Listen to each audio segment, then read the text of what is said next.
নমস্কার বন্ধুরা, এটা হলো গীতার বাড়ি। এখন সকাল হয়েছে। গীতা, জুনু আর জুনুর বাবা কেউ এখনো পর্যন্ত জাগেনি। এটা হলো মুন্নির ছাগল। মাঝে মাঝে এই ছাগলটা গীতার বাড়িতে ঘাস খেতে আসে। দেখো ছাগলটা কেমনভাবে ঘাস খাচ্ছে। আরে এ কি? আরে এটা তো একটা বাঘ। এ কি? বাঘটা তো ছাগলের কাছে আসছে। এ বাবা, ওই বাঘটা তো ছাগলটাকে ধরে মেরে দিল। এবার ছাগলটাকে নিয়ে যাচ্ছে বাঘটা। ওহ মা, ওটা কিসের আওয়াজ? এ কি ভয়ঙ্কর শব্দ! শুনছো? শুনছো?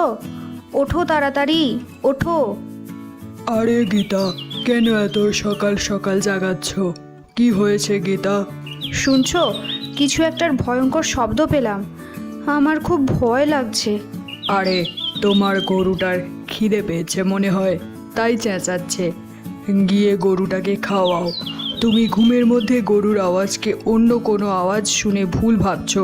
তাই হবে হয়তো, গিয়ে দেখি। তোর মনে হয় খিদে পেয়েছে না?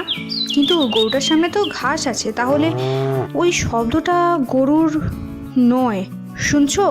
না, ওকে বললে আবার ও মানতে চাইবে না। আচ্ছা, আমি আমার কাজ করি, বাইরেটা ঝাঁট দিই। গীতা বাইরে ঝাঁট দিতে থাকে এবং ভাবতে থাকে, ওই শব্দটা গরু তো করেনি। ওটা খুব ভয়ানক ছিল, অনেকটা বাঘের মতো। সীতা আর তারা গীতার বাড়ির সামনে কথা বলতে থাকে। সীতা, আমার ছাগলটার কি হলো বলো তো? মনে খুব কাঁদছে ছাগলটার জন্য। চিন্তা করো না তারা, এখানেই কোথাও আছে হয়তো। খুঁজছি তো আমরা, আর চিন্নিও মুন্নিও খুঁজছে, পেয়ে যাবে। চলো গীতার বাড়িতে দেখি, এখানে ও আসতেও পারে। হ্যাঁ সীতা, চলো চলো। গীতা, গীতা কি করছো? হ্যাঁ দিদি। আরে তারা দিদি, সীতা দিদি, কি হয়েছে? এত সকালে দুজনে একসাথে এখানে? কি হয়েছে? আসলে তারার ছাগলটাকে খুঁজে পাওয়া যাচ্ছে না, তাই খুঁজতে বেরিয়েছি। এখানে কি এসেছে? না দিদি, আমি তো আজ দেখিনি।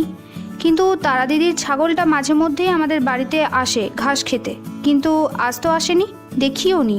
শুনছো? তুমি কি দেখেছো? না গীতা, আমিও দেখিনি।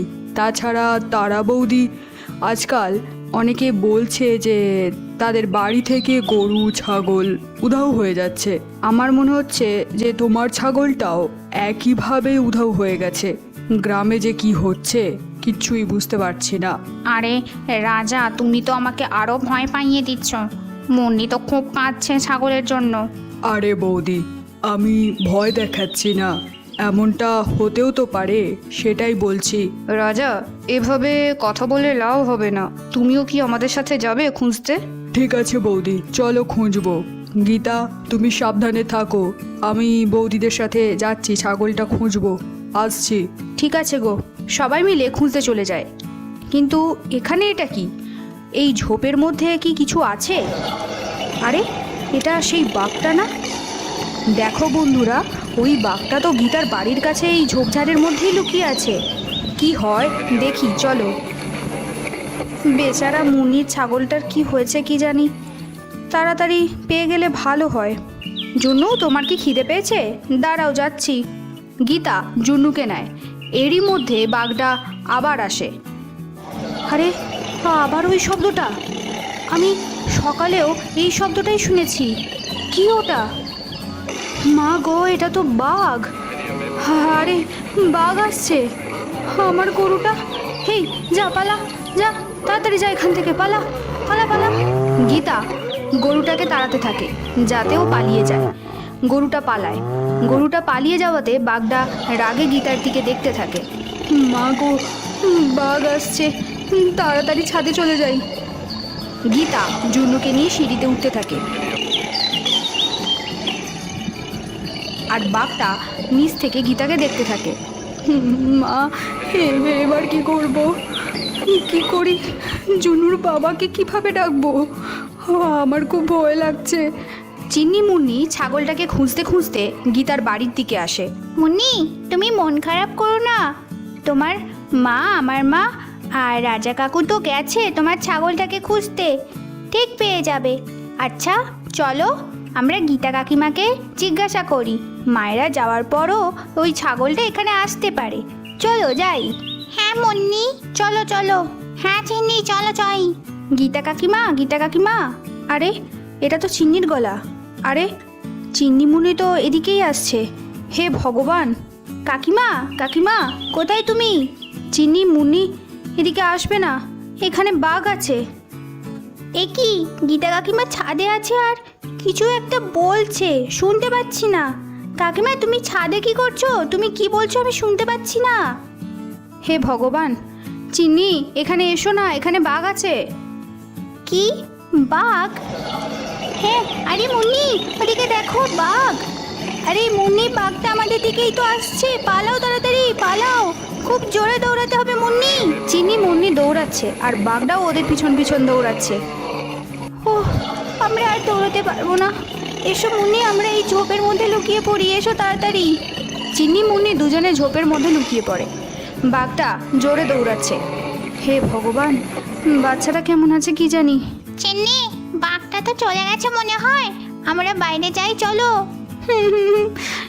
মুন্নি, আমার খুব ভয় লাগছে। আমি আর এখানে এভাবে থাকতে পারবো না, বাচ্চাদের যা হোক করে বাঁচাতেই হবে। যাই হয়ে যাক, আমি যাব। গীতা জুনুকে নিয়ে নিচে নামে। চিনি, মুন্নি, কোথায় তোমরা? বাঘ চলে গেছে, আমার কাছে চলে এসো। মুন্নি, বাঘ চলে গেছে, চলো তাড়াতাড়ি গীতা কাকিমার কাছে চলে যাই। চিনি মুন্নি গীতার কাছে দৌড়ে চলে যায়। গীতা কাকিমা, গীতা কাকিমা, হে ভগবান, বাচ্চারা ঠিক আছে। গীতা কাকিমা, খুব ভয় লাগছে। বাঘটা আবার আসে। মা গো, বাঘটা আবার এসেছে। গীতা কাকিমা, গীতা কাকিমা, বাচ্চারা ভয় পেও না, আমি তোমাদের কিছু হতে দেব না। হে ভগবান, রক্ষা করো আমাদের। বাঘটা গীতার কাছে চলে যায় আর ঠিক তখনই রাজা মশাল নিয়ে বাঘের সামনে এসে দাঁড়ায়। আগুন দেখেই বাঘটা ভয় পেয়ে যায়। হেই হেই, ভাগ ভাগ, যা বলছি, না হলে গায়ে আগুন দিয়ে দেবো, ভাগ। বাঘটা ভয় পালায়। গীতা, বাচ্চারা ভয় পেও না, বাঘ চলে গেছে। গীতা তুমি ঠিক আছো তো? জনু আর বাচ্চারা ঠিক আছে তো? শুনছো, আমার খুব ভয় লাগছে। সীতা তারা দৌড়তে দৌড়তে ওখানে আসে। বাচ্চারা ঠিক আছে তো? মা গো, কত বড় বিপদের হাত থেকে বেঁচে গেলাম আমরা। গ্রামে বাঘ এসেছে শুনেই আমরা দৌড়ে চলে এলাম। তাহলে বন্ধুরা, এটাই ছিল আমাদের আজকের ভিডিওটি ভালো লেগে থাকলে অবশ্যই লাইক করে দিও আর চ্যানেলটা সাবস্ক্রাইব করতে ভুলো না জানো। Thank you for watching.